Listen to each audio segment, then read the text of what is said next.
On this week's episode of GWeek. As midterms near, we'll give you a look at what GW students have to say and what races to watch out for. And we all know the blue light system. We'll take you around campus and discuss the effectiveness of GW's security. And then, we sit down with GW Listens, a free and anonymous peer support hotline for the GW community. All this and more on GWeek.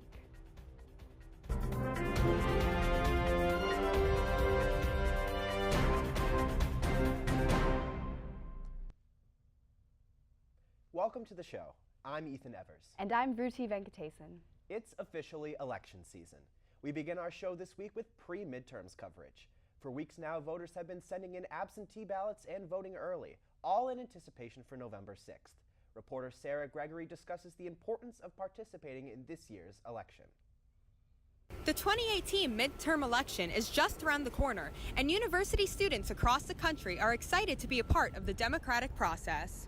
This year's election will determine the outcome of Donald Trump's final 2 years as president. Although this year's new wave of voters could be a deciding factor in who wins the election, not many young people are expected to vote. Some high-stakes decisions may be made based on the outcome of this election. Discussions about Roe v. Wade, gun control, and immigration reform have been circulating, and the majority of the House and Senate may finally be able to take action for their party. The race is intense in states such as Arizona, Indiana, and especially Texas, where going blue is plausible for the first time in over 2 decades. As Republican Ted Cruz battles it out with Democrat Beto O'Rourke, the vote of the young people will be crucial for the Democrats to take the state. With Election Day looming, tensions are higher than ever. People all around the country are campaigning, canvassing, and phone banking to promote voting. Even with polls and projected outcomes, we will have to wait until November 6th to know if the House and Senate will turn blue or stay red. For GWeek, this is Sarah Gregory. Thanks, Sarah. Here at GW, many students are excited to exercise their right to vote, especially those who are voting for the first time. Reporter Dana Wagner took to the streets of Foggy Bottom to see what students had to say. I'm Dana Wagner from GWTV, and I'm here in Foggy Bottom interviewing GW students about why they think voting in the midterm elections is important. Have you voted yet? No. Are you planning on it? No. I'm not, because I'm actually an Australian citizen, so I can't vote. I am not. I will not be 18 by then. I have. No. Are you planning on it? Yes. Why do you think that it's important to vote? I think it's important to vote because everyone's voice matters, and utilizing this privilege is very important in shaping the future of your community, your state, or the nation as a whole. And so, like I said, everybody's voice matters, and so it's important to take advantage of this privilege. Well, I think it's important that people are able to have a say in what they want their society to look like and to make a voice, since it's hard to do so otherwise. To get representatives that care for younger people. Because our voices need to be heard. This is America, and we all have the right to have our voices heard. There are people around the world that are fighting for this right to be able to have their voices heard, and so it's important for us to speak up about what we want. I think it's important to vote in the midterms, especially because the political climate right now is that I feel a lot of people say things that they want to get done, but if you don't vote, you're not actually doing anything about it. So I think it's time that all these people that have been talking on social media about this is how they feel, it's time to, put up or shut up and go out and get the right people in office. That voting in these midterms is quite important because it's kind of like a crucial point in this presidential election, and it's like the halfway point, so it is kind of your time to change it if you want. It's important to vote because democracy only exists if everyone makes their voice heard. For example, in Australia, they have compulsory voting where it's mandatory to vote. And so, using that perspective, Australia has a better representation of their people compared to here, where only less than 50% of people usually vote. Well, it's our civic duty too as American citizens to protect democracy and make sure that our leaders in power are serving our best interests. I'm Dana Wagner with GWTV. Remember to vote. Thank you, Dana. Joining us in the studio now is GWTV's political correspondent, Michael Schnell. Thanks for coming, Michael. Thank you guys for having me. Michael, there are so many seats that are open and up for re-election come November 6th. What midterm races should we be watching out for? From the day President Trump won the 2016 election, the public, the media, and officials on both the left and the right have been discussing the 2018 midterm elections, looking at how the makeup of Congress could change. Well, the day is finally upon us. The midterm elections are here. With seats open on both the state and federal levels, there are several races unfolding. To make things easier, here are the key contests to watch. In the Texas Senate race, Republican Senator Ted Cruz is polling close numbers with Beto O'Rourke, the representative from the 16th District of Texas. The last time a Democrat sat in a Texas Senate seat was in 1993 with Senator Bob Kruger. Moving over to Florida on the state level, Democrat Andrew Gillum and Republican Ron DeSantis are neck and neck. And keep an eye on the Rick Scott and Bill Nelson race. Let's head over to Kentucky's 6th Congressional District to discuss their House race. Incumbent Republican Andy Barr is in danger of defeat, with Democrat Amy McGrath putting up a strong fight. And finally, the Georgia governor's race, where Democrat Stacey Abrams and Republican Brian Kemp are within polling points of one another. There are tons of other contests to be on the lookout for. These are only a couple. I love to talk about them, but we're running out of time. But be sure to tune in to Colonial Crossfire's post-midterm show, where our student panel will offer analysis on the outcomes of these key races and more. Well, Michael, that's great. Have you voted yet? I have not yet. I'm planning on sending my absentee ballot in within the next couple days. Ethan, you? Same. I'm sending my ballot in over the weekend. Well, I'm a resident of the District of Columbia, so I will be voting come November 6th. Much easier. Great. Well, Michael, thank you so much for being in the studio. We'll be right back.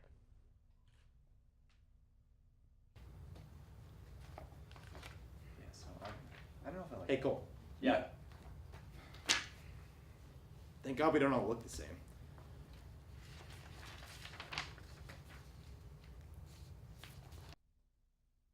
Over a dozen suspicious packages were sent to prominent Democrats and news organizations during the week of October 22nd. Investigators discovered that each of the packages contained a pipe bomb. Fortunately, none of the packages were detonated and nobody was injured. Cesar Sayoc was arrested and charged with several counts of illegally mailing explosives and threatening former presidents. On October 27th, a gunman committed an anti-Semitic hate crime in the Tree of Life Synagogue in Pittsburgh, Pennsylvania.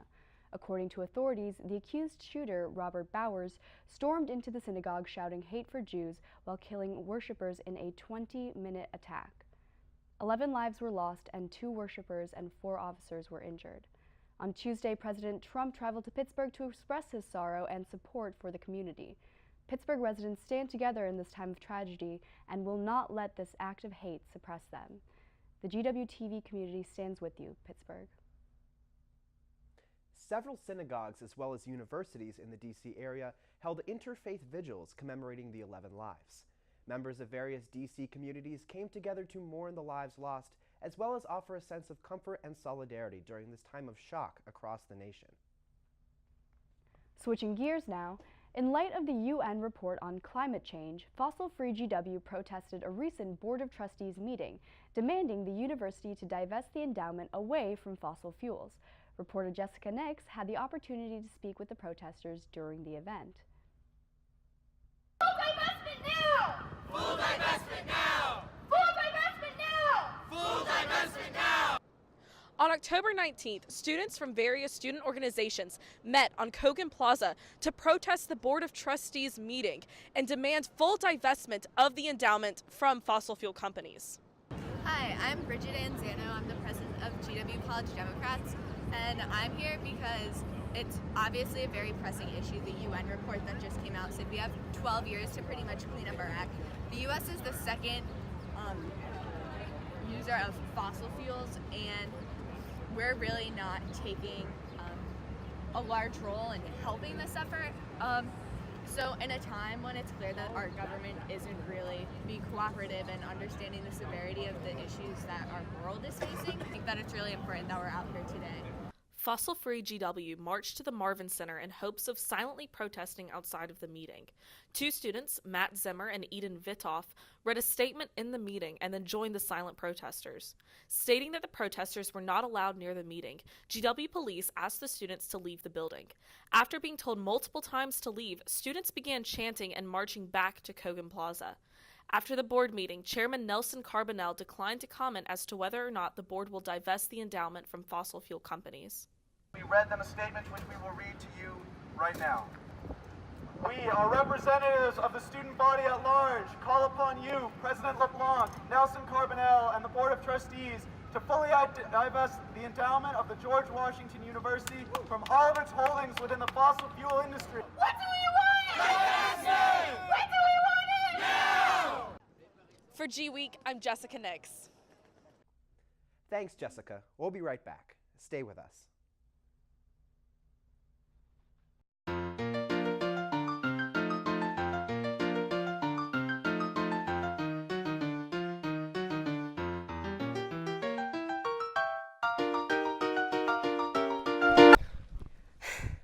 And this is GWTV. You nailed that. Good job, guys.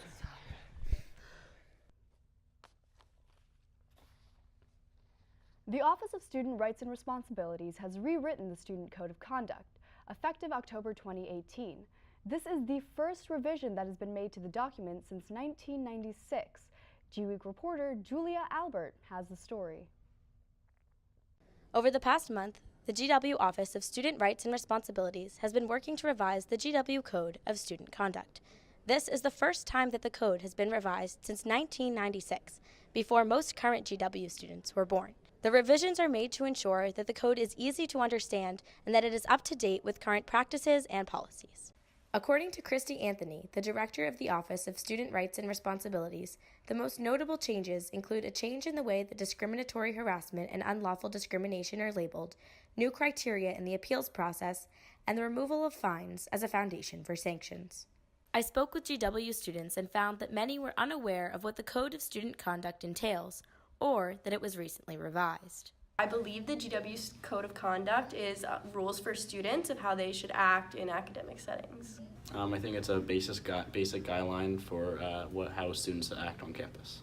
No, I did not know it was recently revised. Rules about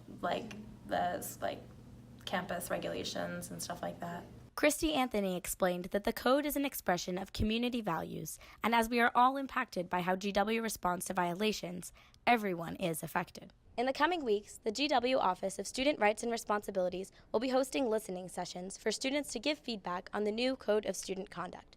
They can also provide feedback on the Office of Student Rights and Responsibilities website. Here from GWeek, this is Julia Albert. Thanks, Julia. Last month, the D.C. Council repealed Initiative 77, a voter-approved ballot initiative that would have raised the wages of tipped workers to D.C.'s standard minimum wage. Supporters of the initiative are attempting to hold a referendum to, quote, repeal the repeal. Moving over to GW Sports. On Sunday, October 28th, the GW men's basketball team took home the victory in their exhibition game against Catholic University. The game was close, but the Colonials prevailed with a final score of 69-64. The first official game will take place on November 6th, where GW will take on Stony Brook. For more on the game, check out Unstoppable's Facebook Live coverage. GW often promotes the blue light phones as a primary safety feature on campus.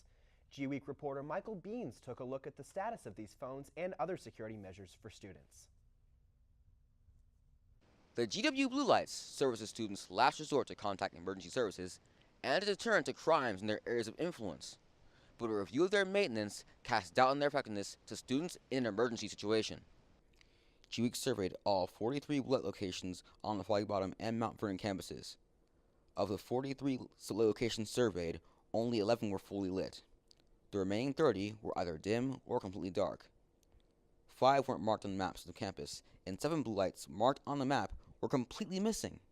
This could make finding a blue light in an emergency situation difficult, if not impossible, for someone in distress.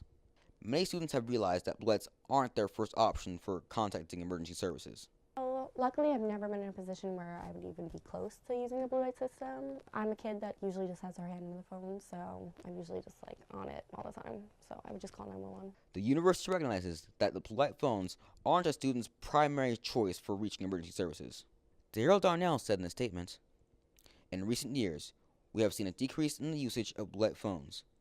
We have no plans to install more emergency phones as the current placement of phones combined with our other security measures provides adequate coverage of our DC campuses.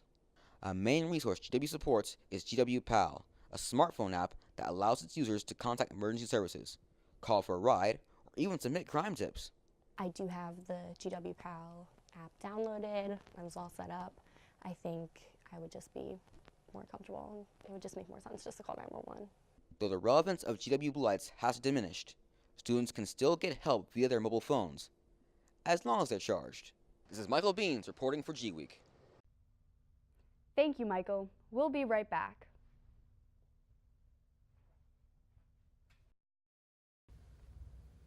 Oh my gosh, Izzy.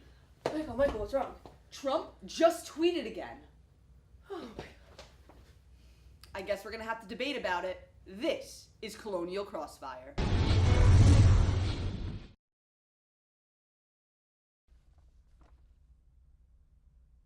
Welcome back to the show.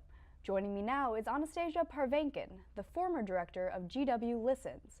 Anastasia, thank you so much for joining me today. Thanks for having me. So please tell us, what exactly is GW Listens? It's supposed to be a peer support hotline. Yeah, so the way that I usually describe it is that it's a free, anonymous peer support hotline.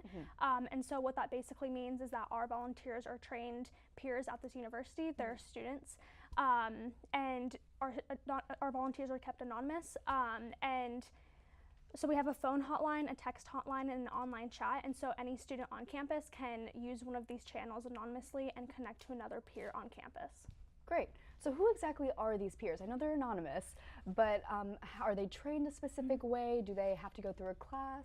Yeah, so the way that how we basically run the program is that in the fall we recruit people and we interview people, and so we kind of figure all those details out by class registration. So the way that volunteers are trained is through a class in the spring semester, and so that way they can kind of like know what classes they're taking, you know, and add GW Listens into their class. Oh, great. And so in the spring semester we do have a class that's designed to train volunteers for them to be on the hotline, and then they're on the hotline the following fall. So it's about a year-long process to become this peer mentor or person that you talk to over. Yes, correct. It's a year-long process, and even though it kind of can seem kind of long, I do think that people are very committed as a result, because obviously you don't go through all this work to just, you know, not be committed. So I think that we do have high retention and really large commitment as a result. So I know you yourself have never been a peer mentor, but can you tell us a little bit about what goes into that training to become a peer mentor? What happens in that class that they have to take? So basically it's an upper level psychology class. So students are trained on how to handle various situations that are very common within university campuses. So that would include sexual assault, depression, anxiety, suicide, just academic stress. A lot of the times when someone has one of those issues, they have you know, multiple of those issues, so that way we can kind of get a like a comprehensive overview on a lot of different issues. And so after they learn those, they start doing a lot of roll call scenarios within the class. And so that's how they're trained to actually be on the hotlines and not just, you know this information. Yeah, of course. So can you tell me a little bit about how GW Listens came to be? Because I know it's fairly new. It's only been around for, I want to say, what, 4.5 years? So it's actually only been active for about 2 years. Oh, wow. So how it basically came about, in 2014 there were 3 suicides on campus, and so that kind of prompted the university to think of, you know, unique ways to kind of help increase like mental health resources on campus. And so one of those things, for example, was putting Colonial Health Center in the Marvin Center instead of like on K Street. Another one of those initiatives was GW Listens. So the SA president, or the SA candidate at the time, who's running for president, kind of had this as part of his campaign speech. And so during the next year and a half, they did kind of like, you know, like starting steps of like, how do we create this organization, what admin do we have to talk to, kind of just getting like the baseline of that. And so in fall 2015 is when they started recruiting volunteers. And so that's how I came involved, because I was going to be a volunteer, but I was also in the SA through a different role. And so by the end of the year, you know, people were trained, and then the next year after that, in spring 2016 is when we actually launched. Oh, okay. So what do you think the significance is? Why do you think it's important to be able to have an organization like GW Listens on campus? I think it's a super unique organization because there's a lot of hotlines nationally that are amazing, that are anonymous and free and all that. And then obviously we have psychologists here on campus, also free services. But I think what's particularly unique about GW Listens is that, you know, it has aspects of the national hotline, but you're talking to students, and you're talking to students on your campus who understand the campus culture, who understand unique issues on campus. And so I think that you're able to connect more with GW Listens volunteers that way, instead of, you know, like volunteers on these huge hotlines nationally. And additionally, sometimes people just want to talk anonymously, and you can't really do that, you know, when you see a counselor, obviously. Because I know GW has been making an effort to make mental health services more, I guess, available and accessible to GW students, and I see that they're doing that through GW Listens as well. So talk to me about the success of this. Do we see a lot of GW, or a good amount at least of GW students using GW Listens? So we started in spring 2016, so that was kind of our pilot semester. So we just had the phone hotline. At the time, I still volunteer on a national hotline, and so I was inspired by the national hotline because I saw much more success within the text online chat and within the the text line and then the online chat. And so I was kind of inspired by that and kind of wanted to bring that idea to GW Listens, because I think a lot of students our age would rather just text out, you know, their issues and feelings than having to, you know, talk to a complete stranger. And so in fall 2016, we added the online chat and text line, and so that increased our usage by about 200%. Oh, wow. And so we've seen huge success. And I think that's partially due to, one, it wasn't a pilot semester, so we had already been running for one semester, and additionally we added that text line and online chat. It makes it so much more accessible for people like us who are constantly on our phones. Exactly, and the way we have it set up is wonderful in the sense that anyone can text during the day, and then they'll get an automated message if we're not, because our hotline is open Sunday through Wednesday, 9 p.m. to 1 a.m., and so if we're not there during those hours, even if someone gets a text, they'll get an automated message being like, we're not here, but we'll get back to you. And so when the volunteer comes in that night, they can text back. So I think it's really accessible, and it's just an easy way to just, you know, talk to someone on campus. So what do you think the future of GW Listens looks like? Do you think you're going to extend your hours, more people, different initiatives? What do you think? So we originally were Sunday through Tuesday, so we did add a day within the last 2 years. But I think the ultimate goal would be to have us available every single day. Some universities have had similar programs that have been established for like 20-ish years, which are obviously, they're like the longest running student hotlines, but they are open every single day. And so I think ultimately that would be our goal.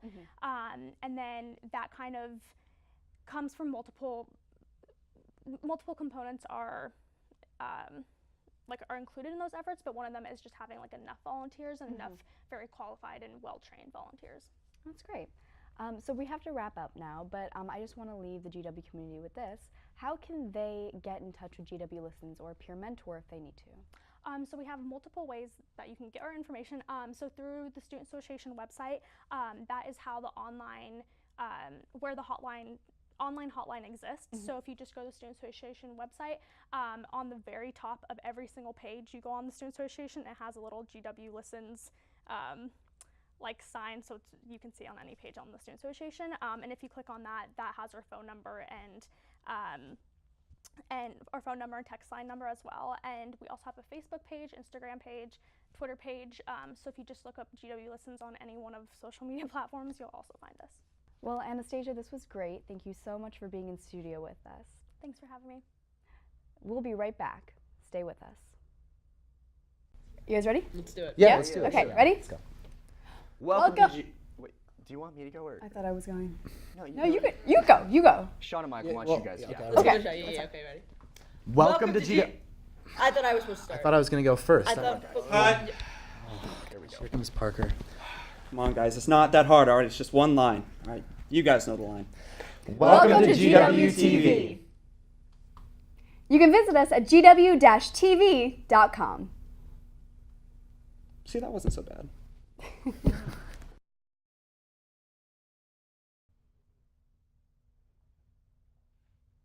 At GW, eMERGE, the student-run EMT service, has become such a vital element to student safety that many even use it as a verb. Reporter Ellie Palmer sat down with some of the student volunteers that sacrifice their time to keep the community safe. Take a look. 2 floors down in the basement of District House, eMERGE volunteers gather in their office awaiting a call. Let's get to know these volunteers and their motivations and experiences behind their time on eMERGE. eMERGE is a student-based volunteer organization that provides 24/7 medical support to the GW community. So we have shifts that are 3 or 4 hours during the day and then one 10-hour overnight. You show up here to the office. Most of the time we do a truck check, so we check the ambulance to make sure everything is there and in order. And then we just kind of hang out, watch TV, do homework, whatever it is that you have to do, and wait till we get a call. Although rewarding, the many hours students sacrifice to both eMERGE training and volunteering can be draining. We respond to a very wide variety of calls. Some of those include mental health emergencies, and because since we respond on a college campus, some of those can be through like our peers and our college students. It can be a very emotionally draining part of the job. The eMERGE team is a tight-knit community where many students find friendships outside of the volunteer work they do. eMERGE is composed of very, very motivated and very hardworking individuals. It's really nice to have those people who have the same motivations that you do and to be surrounded by that. Many, but not all, eMERGE volunteers hope to pursue medical-related careers in the future and feel that the experiences they gain working for eMERGE are incredibly valuable. I do want to go to medical school. It's one of like my greatest aspirations. I think eMERGE is great in preparing me for those like clinical opportunities because I have been able to interact with patients more than a lot of people entering medical school have the opportunity to do. Reporting for GWeek, this is Ellie Palmer. Thanks, Ellie. GW's Hawaii Club hosted a fire dancing demonstration last Thursday. Fire dancing, a Hawaiian trend that grew popular in the mid-1990s, took over Kogan Plaza. Elizabeth Dewey has the story. On November 1st, the GW Hawaii Club presented its second annual fire dance demonstration in Kogan Plaza. By presenting this traditional fire dance to the GW student body, the GW Hawaii Club hopes to share and celebrate this aspect of the Hawaiian and Pacific Islander culture and heritage. We had the chance to speak firsthand to the performer. Hi, my name is Philip Del Cruz. I'm a second-year medical student at GW, and my wife and I have been dancing for a bit now, and it's like the second year that the GW's Hawaii Club asked us to perform out here at Kogan. And so today we just kind of did like a fire knife dance, which celebrates like the culture of Samoa, which is one of the islands in Polynesia. And so I've been dancing fire knife for like a couple of years now, and I'm just really glad and happy to be able to perform for you guys. And workers are beginning to refill Georgetown's historic C&O Canal with water after first emptying it 4 years ago. Draining the canal was part of an effort to replace the canal's locks, originally constructed in 1831. Project leaders plan for the canal to be fully accessible by boats by summer of 2020. On Sunday, October 28th, DC hosted the 43rd Annual Marine Corps Marathon. The 26.2-mile course stretched from Arlington, Virginia, all the way through Washington, D.C. Since 1973, it has been the country's fourth largest marathon. D.C. native Jeffrey Stein claimed first place with an impressive time of 2 hours, 22 minutes, and 49 seconds. Well, that's the end of our show. Until next time, make sure to check out GWTV on our website at www.gw-tv.com. Thanks for tuning in, GW. We'll see you around campus.